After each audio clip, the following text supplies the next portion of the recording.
الوالدہ رسول صلی اللہ علیہ وآلہ وسلم اور معزز سامعین حضرات اور عزیزان گرامی قدر، خالق کائنات کی تعریف و توصیف اور حضور نبی کریم صلی اللہ علیہ وآلہ وسلم کی بارگاہ عالیہ مقدس میں نذرانہ درود السلام۔ خالق کائنات کا بے پناہ کرم ہے، اس کی خصوصی مہربانی ہے کہ اس نے ہم سب کو اپنے پیارے محبوب علیہ السلام کی امت اندر پیدا فرمایا، اور خالق کائنات کا یہ خصوصی احسان ہے کہ اس نے اپنی توفیق اور اپنے محبوب علیہ السلام کے توسط سے ایمان جیسی عظیم الشان نعمت سے مالا مال فرمایا۔ اور اللہ تعالیٰ کی بارگاہ میں اس طرح ہے کہ بات تعالیٰ اپنے محبوب علیہ السلام کے توسط سے جن عظیم ہستیوں کی بارگاہ میں ہم حاضر ہیں، ان کے توسط سے ہم سب کو ایمان پہ زندہ رکھ اور ایمان پر ہی موت عطا فرما، اور زندگی کی آخری سانس تک کسی کا محتاج نہ فرما، بس اپنے محتاج رکھ۔ اے باری تعالیٰ، تیرا خزانہ بہت وسیع ہے، اگر اپنے خزانے سے یہ خصوصی اگر فضل فرما دے تو تیرے خزانے میں کوئی کمی نہیں آئے گی۔ اپنے محبوب علیہ السلام کے توسط سے ہم سب پہ خصوصی مہربانی فرما کر آخری سانس تک اپنا محتاج بھی رکھ اور ایمان پہ زندہ رکھ اور ایمان پر ہی موت عطا فرما۔ حضرات محترم، ہم آقا علیہ السلام کی آج کی شہدادوں کی بارگاہ میں حاضر ہیں، آپ مبارک حقدار ہیں۔ یقیناً جو لوگ یہاں حاضری کے لیے آ رہے ہیں محبت میں، پیار میں، وہ بڑے خوش نصیب ہیں، بڑے مبارک کے حقدار ہیں، کیونکہ میں ساتھ ساتھ یہ حدیث پاک بیان کرتا رہتا ہوں آپ کے ذوق کے لیے، آپ کی ایمان کی تزکیت کے لیے، اپنے لیے، تاکہ ہم تیار رہیں، یاد دہانی ہوتی رہے۔ آقا علیہ السلام نے خوبصورت ارشاد فرمایا کہ المرء مع من احب الیہ، دنیا میں جس کے ساتھ تمہاری محبت ہوگی قیامت کو اسی کا ساتھ ملے گا۔ تو یقیناً الحمدللہ ہمیں یہ اختیار دیا گیا ہے انتخاب کا، چناؤ کا، منتخب کرنے کا۔ آقا علیہ السلام نے یہ گھڑی دے دی ہے، تو اللہ تعالیٰ کی بارگاہ میں یہی دعا ہے کہ اللہ تعالیٰ ان عظیم ہستیوں کے ساتھ اتباع کی صورت میں رشتہ محبت جوڑنے کی توفیق عطا فرمائے۔ میرا موضوع چل رہا تھا، کافی اتوار چلتا رہا امر بالمعروف و نہی عن المنکر کے حوالے سے، اور الحمدللہ آپ سنتے آ رہے تھے۔ میں اللہ تعالیٰ کی توفیق سے چند باتیں میری جو زبان سے نکلتی تھی قرآن و سنت کی روشنی میں وہ آپ سنتے آ رہے تھے۔ اللہ تعالیٰ کی بارگاہ میں یہ دعا ہے کہ اللہ تعالیٰ ہم سب کو پوری زندگی خود بھی نیکی کرنے اور اپنے دوست احباب کو نیکی کی دعوت دینے، گھر والوں کو نیکی کی دعوت دینے کی توفیق عطا فرمائے۔ ساتھ ساتھ اللہ تعالیٰ ہمیں بھی زندگی کی آخری سانس تک ہر قسم کی برائی سے، چھوٹے بڑے ہر گناہ سے بچنے کی اور اپنے ساتھیوں کو بھی بچانے کی توفیق عطا فرمائے۔ آج کی گفتگو میں ایک دو باتیں امیر المومنین حضرت سیدنا صدیق اکبر رضی اللہ تعالیٰ عنہ کے حوالے سے اصول برکت کے لیے۔ ویسے تو اہل علم تشریف فرما ہے، عام میں ماشاءاللہ بڑے بڑے اہل علم اور بڑے مطالعے والے بیٹھے ہوں گے، کسی بھی شخصیت کو دیکھنے ہم ان کی زندگی بیان نہیں کر سکتے، وہ بھی لے لیں۔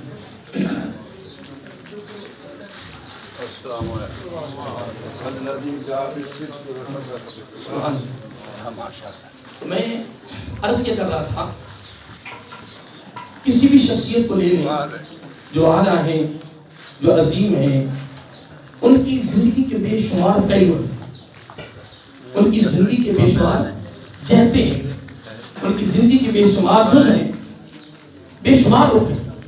اگر انفرادی طور پر اگر ایک رخ کو بھی لے لیں، ایک پہلو کو بھی لے لیں، ایک جز کو بھی لے لیں، اگر ایک جہت کو لے لیں تو قیامت کی صبح آ سکتی ہے، لیکن ہم اس کو مکمل نہیں کر سکتے۔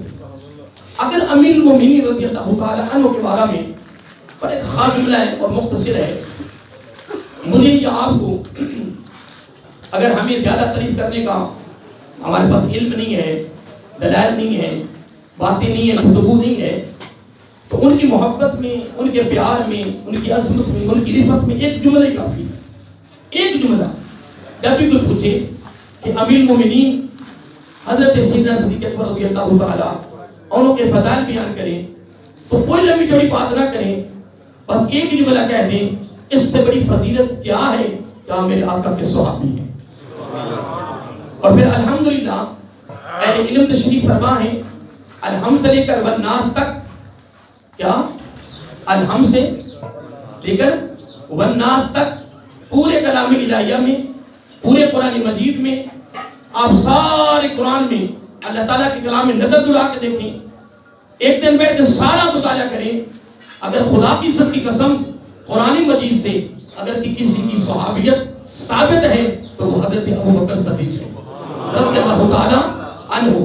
پھر میں اس سے اگلا جملہ کیا کہہ سکتا ہوں، قربان جائیں یہ واحد میرے آقا علیہ السلام کے صحابی ہیں کہ جن کی 4 پشتیں صحابیت بھی ہیں، کیا جن کی 4 باپ بھی، خود بھی، بیٹا بھی، پوتا بھی، 4 پشتیں میرے آقا علیہ السلام کی صحابیت میں شامل ہیں۔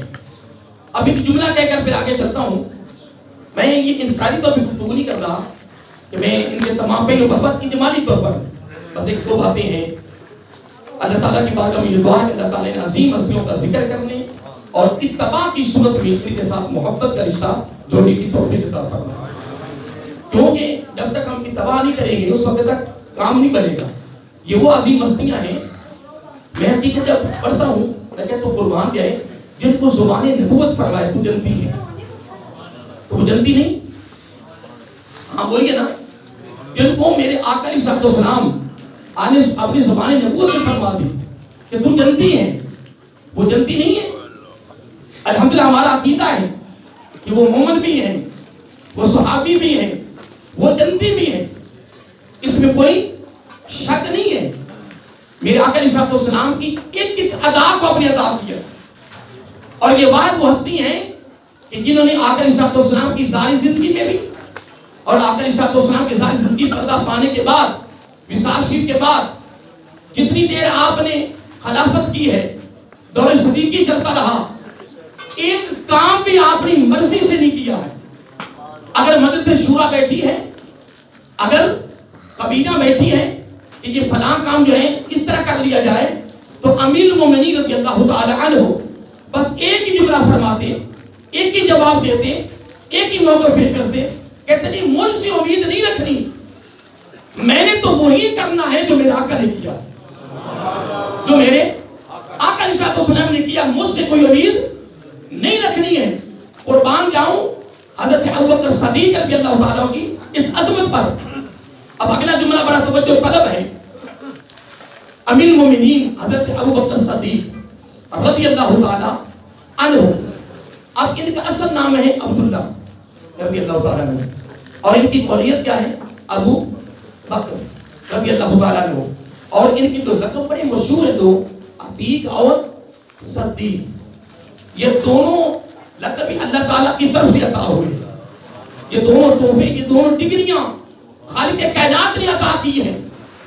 اب میں لفظ ابو بکر پر ایک جملہ میری زبان سے نکل رہا ہے اور آپ تک پہنچ رہا ہے، اس کا جو پہلا معنی ہے وہ یہ ہے کہ زمانہ جاہلیت میں بھی ہر عیب سے پاک رہے، کوئی آپ سے کوئی ایسا کام نہیں ہوا زمانہ جاہلیت میں بھی، جبکہ آپ نے علماء سے سنا ہوگا ہر گناہ عروج پر تھا، آندیاں نہیں تھی بلکہ گناہوں کے طوفان کرتے تھے، شراب عام تھی، زنا عام تھا، جوا عام تھا، لیکن قربان جاؤں اللہ تعالیٰ نے اپنے محبوب علیہ السلام کے لنگوٹی یار کو بھی ہر عیب سے پاک رکھا۔ اب اس کی مثال دیتا ہوں، مثلا 4-5 دوست، کیا 4-5 دوست اگر آپس میں بیٹھے ہو نا تو برائی میں مبتلا ہوں، تو اگر ان میں سے کوئی دوست دیندار بن جائے، دین کی طرف راغب ہو جائے، دین کی طرف مائل ہو جائے، داڑھی مبارک میں رکھ لے، سر پہ ٹوپی یا امامہ میں رکھ لے، پھر نمازی ہو جائے، مسجد میں آنا جانا ہو جائے، قرآن کی تلاوت کر رہا ہے، ایک بندوں میں بیٹھ رہا ہے، مسجد میں آنا جانا ہو گیا ہے، نمازیں پڑھی جا رہی ہے، تلاوت ہو رہی ہے، نیکی ہو رہی ہے، اگر وہ اپنے ساتھیوں کو کہنا یا آپ مہربانی فرمائے آپ ادھر آ جائیں، تو پھر کہ یہ لوگ جو کہتے ہیں اس وقت صوفی لوگ اکثر میں بات یہ نہیں، بات یہ جہلیت کی ہے. بات اگر کوئی نیک آدمی پہ کوئی مصیبت پریشانی آ جائے نا، اصل میں قرآن سنت سے ہم دور ہیں نا، نزدیک نہیں نہ آ جائے. جمعہ کے دن ہمارا حال یہ ہوتا ہے کہ جب دوسری اذان ہو رہی ہوتی ہے، کبھی خطبہ ہو رہا ہوتا ہے اور لوگ دوڑ کے آ رہے ہوتے ہیں. 8 دن کے بعد بھی ہمارے پاس ٹائم نہیں ہے جس کو میرے آقا علیہ السلام نے عید کا دن فرمایا. کیا؟ عید کا دن. ایک دن ایک صحابی میں ایک بات میری زبان پہ آ گئی. ایک صحابی تھے، وہ بازار میں جا رہے تھے تو وہ کہہ رہے تھے میں کافر ہو گیا، میں کافر ہو گیا، بڑا مشہور واقعہ. تو آگے سے حضرت ابو بکر صدیق رضی اللہ تعالیٰ آنے والے تھے، بڑی توجہ طلب بات سننے والی. آگے سے حضرت ابو بکر صدیق آ رہے تھے اللہ تعالیٰ، کہہ رہے کیا ہو گیا آپ کو یار؟ میں کافر ہو گیا، میں کافر ہو گیا. وہ کیسے؟ وہ کہتا ہے کہ پیارے صدیق رضی اللہ تعالیٰ، بات اس طرح کی یار جب آقا علیہ السلام کی بارگاہ میں ہم بیٹھے ہوتے ہیں نا تو ساری دنیا بھولی ہوتی ہے. یعنی وہاں ہماری حالت یا ہماری کیفیت، کیا ہماری وہاں کیفیت یہ ہوتی ہے کہ ہم وہاں دنیا کی ہر چیز بھولی ہوتی ہے، کوئی توجہ نہیں رہتی. لیکن جب باہر نکلتے ہیں پھر ہم دنیا میں پھنس جاتے ہیں، پھر اس میں گم ہو جاتے ہیں. تو میں جو یہ محسوس کیا ہے کہ وہاں کیا اور نکلنے کے بعد کیا. تو حضرت ابو بکر صدیق رضی اللہ تعالیٰ عنہ نے آگے پتہ کیا فرمایا؟ فرمایا یہ کیفیت پھر میری بھی ہے، یہ کیفیت تو ذرا ہم اس طرح کرتے ہیں کہ آقا علیہ السلام کی بارگاہ میں حاضر ہوئے.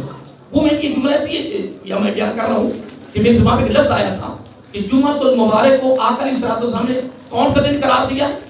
عید کا دن. اس لیے میں نے یہ گنجنا فوراً میری زبان پہ آ گیا تو آپ تک پہنچ رہا ہے. ورنہ بات میں دوسری کر رہا تھا. دونوں صحابی آقا علیہ السلام کی بارگاہ میں حاضر ہوئے اور ساری کاروائی سنا دی. جب ساری کاروائی سنائی تو اب زبان نبوت سے لفظ بڑے پیارے نکلے، صلی اللہ علیہ وسلم، بڑے پیارے الفاظ نکلے، بڑے خوبصورت.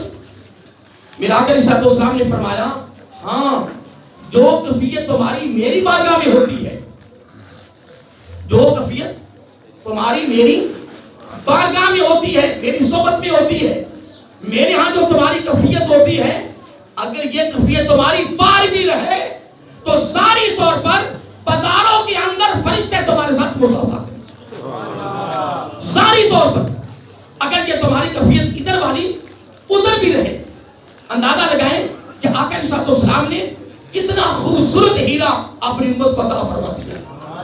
اور صحابی کہاں تک پہنچ گئے اور کیا وہاں سے آپ نے نتیجہ نکالا کہ وہاں کیا اور یہاں کیا.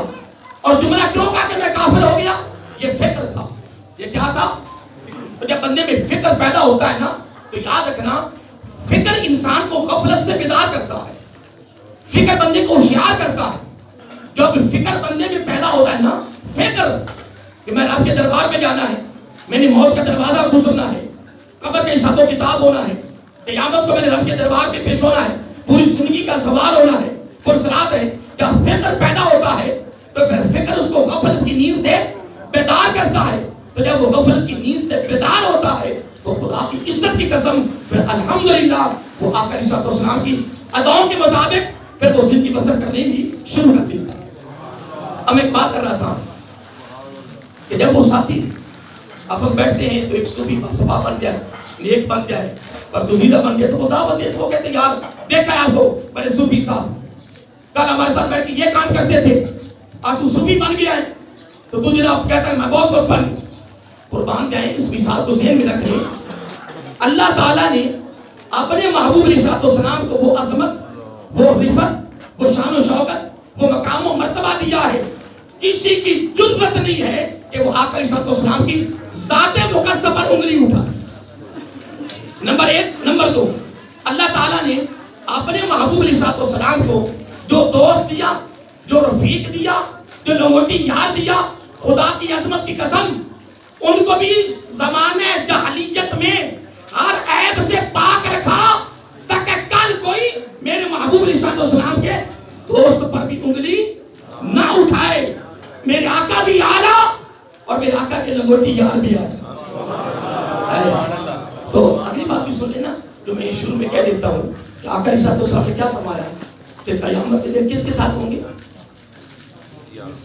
میں تو کچھ نہیں کہہ رہا، یہ آپ کو پتا ہے. آقا علیہ السلام نے کیا فرمایا کہ قیامت کو کس کے ساتھ اٹھیں گے؟ کس کی میت ملے گی، کس کی رفاقت ملے گی، کس کا ساتھ ملے گا؟ تو پھر دوستوں انتخاب کریں، چناؤ کریں کہ ہم نے قیامت میں کس کے ساتھ اٹھنا ہے۔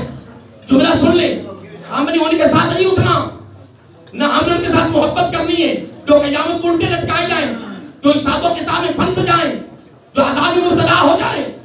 نہیں محترم، الحمدللہ الحمدللہ ہم ایسے ایسی عظیم ہستیوں کے ساتھ محبت کریں گے کہ جن کو رب قیامت کے دن فرمائے آج تمہارا حساب نہیں ہوگا، بغیر حساب و کتاب کے جنت میں جائیں۔ جب دنیا میں ہم اتباع کی صورت میں جب ان کے ساتھ محبت کا، پیار کا تعلق رکھیں گے، نسب و ارادت مضبوط کریں گے، تو پھر اس میں شک نہیں ہے۔ اس کی گارنٹی میرا آقا علیہ السلام نے دے دی ہے کہ دنیا میں جس کے ساتھ تمہاری محبت ہوگی قیامت کو اسی کا ساتھ۔ اب ایک معنی تو یہ ہے، اور ایک معنی اور میرے زبان پہ آ رہا ہے، بڑا خوبصورت جملہ ہے، میری زبان پہ آ رہا ہے، گلشن نبوت۔ کیا جملہ آپ نے بول رہا ہے؟ گلشن نبوت میں جب پہلی بہار ہے، کیا گلشن نبوت میں، بس ایک جملہ نکلا میری زبان سے اب تک پہنچ رہا ہے، گلشن نبوت میں جب پہلی بہار آئی تو ہمارا عقیدہ ہے، ہم برملا کہہ رہے ہیں، بڑے وثوق سے، بڑی سند سے، بڑی دلیل کے ساتھ کہہ رہے ہیں، یقین سے کہہ رہے ہیں کہ الحمدللہ گلشن نبوت میں جب پہلی بہار آئی، اس پہلی بہار کا پھل بھی ابو بکر تھے، اس کے پھول بھی ابو بکر رضی اللہ تعالی عنہ۔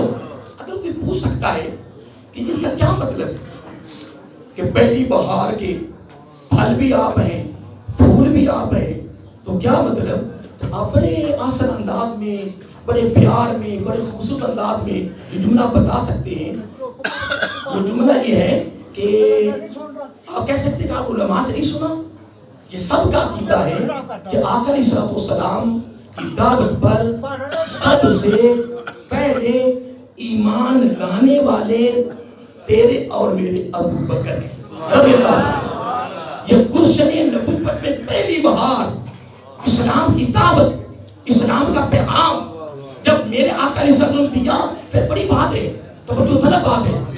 ہر ایک نے دلیل مانگی، ہر ایک نے یہ کہا کہ میں پوچھ کے آتا ہوں گھر سے، میں پتہ کرتا ہوں، میں مشورہ کرتا ہوں، کوئی دلیل دے، کوئی موجزہ دکھائیں، لیکن قربان نہ جاؤں، کوئی میں اپنی طرف سے بات نہیں کر رہا۔ اہل علم سب جانتے ہیں کہ امیر المومنین حضرت سیدنا صدیق اکبر، آگے کیا کہنا ہے؟ رضی اللہ تعالی عنہ، یہ وہ عظیم ہستی ہیں کہ آقا علیہ السلام دعوت دی نہیں، قبول ہوئی نہیں، قبول ہوئی نہیں۔ اب اگلا بڑا نقطہ میری زبان پہ ایک عجیب آ رہا ہے۔ ویسے تو صدیق پر علماء نے بڑی گفتگو کی ہے، صدیق پر بھی بڑی گفتگو لمبی چوڑی کی ہے، لیکن میں نے مختصر سی گفتگو کرنی ہے۔ میں پڑھ رہا تھا کہ حضرت امام زین العابدین، آگے کیا کہنا ہے؟ رضی اللہ تعالیٰ عنہ، ان کے ساتھ لاتے ہیں حضرت امام محمد باقر رضی اللہ تعالیٰ عنہ۔ اب ان کی بارگاہ میں ایک شخص آیا، السلام علیکم،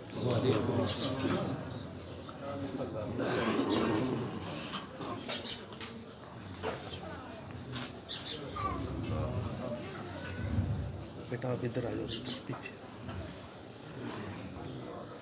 بس ایک بات کر رہا ہوں کہ آقا علیہ السلام معراج پر تشریف لے گئے، وہ واپس آ رہے تھے، تو یاد رکھیں سید الملائکہ حضرت جبرائیل امین علیہ السلام اپنی مرضی سے کوئی بات نہیں کرتے، وہ سدرۃ المنتہا پہ بیٹھے ہوئے ہیں، جہاں مقام کی حد ختم ہوتی ہے لا مقام کی حد شروع ہوتی ہے، وہ درمیان میں باؤنڈری ہے، درمیان میں حد ہے سدرۃ المنتہا، وہاں بیٹھے ہوئے جو پیغام آتا وہ لے کے آ جاتے ہیں۔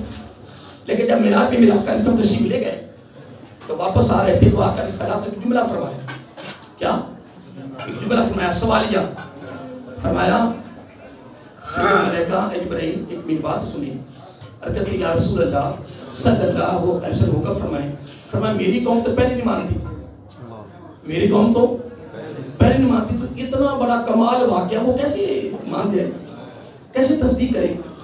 تو میں ایک جملہ ابھی آپ سے پوچھا ہے، اہل علم تشریف فرمائے، سرکار کا خاندان بیٹھا ہوا ہے، تو سید الملائکہ علیہ السلام اپنی مرضی سے کوئی بات نہیں کرتے، وہ لکیر کے فقیر ہیں. تو جو آقا علیہ السلام نے اب سوال کیا ہے اس کا نبی علیہ السلام کی جواب دے رہے ہیں. تو یہ جواب مرضی سے دے رہے ہیں؟ نا نا نا.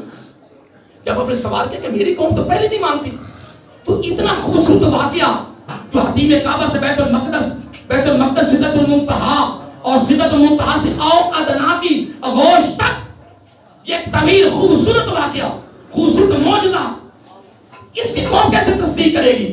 تو سید الملائکہ علیہ السلام نے بڑا خوبصورت جواب دیا، مرضی سے نہیں دے رہے ہیں، یہ خالق کائنات نے جواب پہلے بتا دیا تھا. یا جبرائیل علیہ السلام جب میرے محبوب علیہ السلام سوال کرے پوچھیں تو آگے سے آپ نے جواب یہی دینا ہے. جب پوچھا قوم تصدیق نہیں کر رہی تو اس کی تصدیق کیسی ہوگی؟ تو سید الملائکہ پھر بول اٹھے، عرض کرتے ہیں یا رسول اللہ صلی اللہ علیہ وسلم، اس کی تصدیق ابو بکر صدیق فرمائے. ابھی ابو بکر صدیق بنے نہیں تھے، ابھی تو ابو بکر کو خبر بھی نہیں ہے کہ میں صدیق بن گیا ہوں. ابھی تو میرے آقا علیہ السلام نے اپنی زبان نبوت سے نہیں فرمایا. اس پر بڑی گفتگو ہے علماء کی، میں صرف ایک نقطہ لے رہا ہوں خوبصورت اصول برکت کے لیے نا، جس طرح میں لفظ بکر پر لیا ہے. تو میں بات کر رہا تھا کہ اس کی تصدیق ابو بکر صدیق فرمائیں گے رضی اللہ تعالیٰ عنہ. میرے آقا سے واپس آئے، پھر جو بدبخت لوگ ہوتے ہیں نا، پھر وہ ویک پوائنٹ تلاش کرتے رہتے ہیں، پیروں کے بھی، علماء کے بھی، مدرسین کے بھی، نیک لوگوں کے بھی، بڑے بڑے جو صوفی باصفائیں جاہلیت ہے نا، وہ جس طرح اگر کسی نیک آدمی بھی مصیبت آ جائے نا، تو پریشانی آ جائے تو لوگ پتہ کیا کہتے ہیں، یار بات یہ نہیں ہے، یہ نمازاں بڑیاں پڑھتا نہیں، یہ روزے بڑے رکھتا نہیں، یہ داڑھی رکھی ہے، یہ دستار رکھتا ہے، یہ اللہ اللہ بڑی کرتا ہے، یہ کوئی گال ہے، ایڈی بڑی مصیبتیں اندر آ گئی ہے، یہ کوئی گال ہے. اور گال نہیں ہے محترم، جاہلیت ہے. اگر تو نے قرآن و سنت کا مطالعہ کیا ہوتا، علماء کی مجلس میں بیٹھا ہوتا، اہل علم کی صحبت میں تو اگر وقت گزارا ہوتا تو کبھی یہ بات نہ کرتا. کیوں؟ آقا علیہ السلام نے فرمایا گناہگار پہ اگر کوئی ایسا معاملہ ہو جائے تو اس کے لیے عذاب ہے، نیک بندے کے لیے امتحان ہے. جب جملہ یاد رہے گا، ایک آدمی کے لیے کیا ہے؟ امتحان ہے. کبھی نہ سوچنا نیک آدمی کے لیے، وگرنہ رب کا یہ فیصلہ ہے وَلَنَبْلُوَنَّكُمْ بِشَيْءٍ مِّنَ الْخَوْفِ وَالْجُوعِ وَنَقْصٍ مِّنَ الْأَمْوَالِ وَالْأَنفُسِ وَالثَّمَرَاتِ. اتنے عملوں سے اللہ تعالیٰ آزماتا ہے، تجربہ کرتا ہے، امتحان لیتا ہے، آزمائش میں ڈالتا ہے. بہرحال دعا یہ کیا کہ اللہ تعالیٰ نے اپنے امتحان سے محفوظ فرمائے. تو جب موقع ملا بدبختوں کو، تو امیر المومنین حضرت ابو بکر صدیق رضی اللہ تعالیٰ عنہ کی بارگاہ میں دروازے پہ دستک دے دیا ابو جہل نے. اب باہر آئے تو اب یہاں مختلف علماء نے اپنے بیان دیے ہیں، لیکن میں یہاں اس طرح بیان کرتا ہوں کہ جس طرح آپ اوپر سے پڑھتا نا، اگر یہ فلاں کام ہو جائے تو کیسے نہیں، ایسا نہیں ہو سکتا، یا پھر میں یقین کری پکا ہو جا، پھر مکری نہ. جس طرح ہم اپنی گولی میں جو ہمارا تقیہ کلام ہے، لوگ جب یہ بات کی اگر ایسا ایک شخص ہو یہ دعویٰ کرے تو آپ مان جائیں گے؟ نہیں، میں تو نہیں مانوں گا. کہنے کہ دیکھ لیں پھر پکا ہو جائے، پھر مکرنا نہیں. حضرت ابو صدیق فرمانے کے رضی اللہ عنہ کہنے کہ یار میں تو کہہ رہا ہوں، کہنے کہ پھر تو نے آج تک ہماری بات کو نہیں مانا، یہ تیرے نبی نے کہا ہے. تو حضرت ابو بکر صدیق رضی اللہ کو کیا پتا تھا ابو جہل کو کہ یہ شخصیت کون ہے؟ خدا کی عظمت کی قسم فرمایا ابو جہل میرے آقا نے فرمایا، میرے آقا نے. کہنے کہا تیرے آقا تیرے نبی نے فرمایا. فرمایا اگر میرے آقا نے فرمایا ہے تو پھر میں گواہی دیتا ہوں کہ میرا آقا نے سچ فرمایا. میرا آقا علیہ السلام نے سچ فرمایا ہے. پھر میرے ابو بکر صدیق بڑی محبت میں، بڑے پیار میں، بڑے عشق میں، بڑے خوش ہو کے جناب پہ دوڑے آقا علیہ السلام کی بارگاہ میں. سب سے پہلے ابو بکر کو صدیق میرے رب نے فرمایا، پھر اس کے بعد سید الملائکہ نے کہا، اس کے بعد زبان نبوت بھی آیا. تو پھر آج الحمدللہ اس دن سے لے کر قیامت کی صبح تک آپ کی صداقت کا ڈنکا بج رہا تھا، بج رہا ہے، بجتا رہے گا. اور جو پھر قیامت کو براہ راست وہ دعا کا رسالت اسلام نے فرمایا جو آپ نے کئی مرتبہ علماء سنا ہے کہ سارے صحابہ کے احسان کے بدلے میں نے اٹھا دیے، پر ان کا میں نے بدلا. اصل میں یہی تو راز ہے کہ قیامت کے دن پتہ چلے اپنی طرف سے ڈگریاں، گریڈ، عہدے، سرٹیفکیٹ، فضیلتیں، عظمتیں، رفتیں جب رب براہ راست دے گا تو تحریروں میں، تقریروں میں مخالفت کرنے والے مجھے یہ بتا پھر تو کس طرح پہ جائے گا، تو کدھر بھاگے گا؟ وقت ہے تیرے پاس، آجا مسلک اہل سنت مبارک کے حقدار ہے۔ الحمدللہ کہ یہ ہر ایک کو سلام کرتا ہے، یہ واحد مسلک اہل سنت ہے کہ یہ سب کو سلام کرتا ہے۔ مسلک اہل سنت میں کسی کی مخالفت، وہ یہ کسی کی، اب جملہ اگر سننے والا ہے، جب حضرت ابوبکر صدیق رضی اللہ تعالیٰ عنہ محبت میں، پیار میں، خوشی میں کہ میرے آقا علیہ السلام واقعہ معراج جب دورے دروازے میں پہنچے ہیں تو میرے آقا علیہ السلام زبان نبوت سے استقبال کر رہے ہیں، فرمایا ابوبکر صدیق، کیا بات ہے رضی اللہ تعالیٰ عنہ۔ میں ایک بات کر رہا تھا کہ امام محمد باقر رضی اللہ تعالیٰ انہوں کی بارگاہ میں نا ایک شخص آیا اور آگے سوال کرتا ہے، مسئلہ پوچھتا ہے، کیا مسئلہ پوچھتا ہے کہ کیا یہ تلوار کی جو مٹھ ہوتی ہے، یہ دستہ ہوتا ہے، وہ چاندی کا بنا سکتی؟ یہ سوال کیا اس نے اور مسئلہ پوچھا۔ تو اگر یہ آقا علیہ السلام آپ کے شہزادے ہیں، علم ان کے گھر کا ہے، نبی ان کے گھر کا ہے، سارے کچھ ان کا ہے، اگر اتنا ہی فرما دیتے کہ ہاں بنا سکتا ہے، اجازت ہے، تو الحمدللہ سوال کا جواب وہ یہ پورا ہو جانا تھا۔ لیکن قربان جائیں، آپ نے بڑی خوبصورت بات فرمائی، فرمایا ہاں دستہ بنا سکتا ہے، تلوار کی کیا، تلوار کی مٹھ چاندی کی بنا سکتا ہے، بدمنا نہیں، اتنا فرمایا کافی، لیکن نہیں اتنا فرما کے آگے کیا فرمایا؟ فرمایا اس لیے کہ ابو بکر صدیق نے مٹھ بنائی ہوئی تھی۔ اگلا جملہ بھی سن لیں، اتنا فرما دیتے ابو بکر، حتی ابو بکر نے مٹھ لگائی تھی، عبداللہ نے مٹھ لگائی تھی، لیکن نہیں، فرمایا ابو بکر صدیق رضی اللہ تعالیٰ عنہ نے، اگر وہ جملہ پہلا فرماتے کافی تھا، لیکن یہ جملہ فرما کر کمال کر دیا، سارے جھگڑے، پیسوں تکرار، مناظرے، پانی پھیر دیا۔ اب وہ جو شخص ہے وہ بول رہا، اصل میں یہ کام شروع کرتا ہے، وہ شخص کہتا ہے آپ بھی ابو بکر کو صدیق مانتے ہو؟ میں کہتا ہوں سوال کرنے والے بھی عجیب لوگ ہیں۔ وہ شخص کہتا ہے کہ امام صاحب تم بھی ابو بکر کو صدیق مانتے ہو؟ اللہ اکبر، یہ اہل علم تشریف فرما ہے، نبی کا خاندان بیٹھا ہے، آپ میں بڑے بڑے مطالعے بیٹھے ہوں گے، میرا تو آپ نے مطالعہ نہیں رہا۔ الحمدللہ سند سے کہہ رہا ہوں کہ امام محمد باقر رضی اللہ تعالیٰ عنہ اپنی جگہ سے اوپر اٹھے، جس طرح بندہ اچھلتا ہے، اچھلے جلال میں آ گئے، فرمایا تو مجھ سے پوچھتا ہے کہ تو ابو بکر آپ ہی صدیق مانتے ہو؟ پھر 3 مرتبہ فرمایا وہ صدیق تھے، وہ صدیق تھے، وہ صدیق۔ سبحان اللہ، 3 مرتبہ، کتنی مرتبہ؟ اصل میں بات یہ نہیں ہے، بات یہ نہیں ہے کہ اگر معراج کی رات لے جانے والے کون ہے بھلا؟ نہیں، آپ نے بولنا نہیں ہے، کیونکہ ہم نبی پاک کے آل کے شہزادوں کی بارگاہ بیٹھے ہیں، تو خطرہ بھی ہو سکتا ہے نا۔ میں کوئی تقریر آپ سے نہیں کروا رہا، میں کہتا ہوں کہ معراج کی رات آپ کو لے جانے والے کون ہیں؟ کون آئے تھے آپ کے پاس؟ اس فرشتے کا نام محبت سے لو نا، ان کا نام اس لیے سے لو کہ یہ بھی زبان نبوت پہ نام جاری رہا۔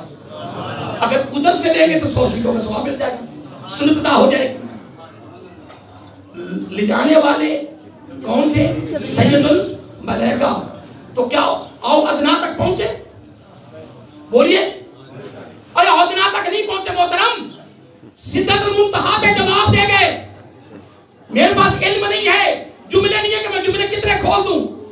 وہ سدرۃ المنتہا پہ رک گئے، لاجواب ہو گئے، ہاتھ جوڑ دیے، میری جرت نہیں آگے جاؤں، لیکن خدا کی عظمت کی قسم، ہجرت کی رات آغاز ابو بکر صدیق رضی اللہ تعالیٰ کے ساتھ میرے آقا کا ہوا ہے،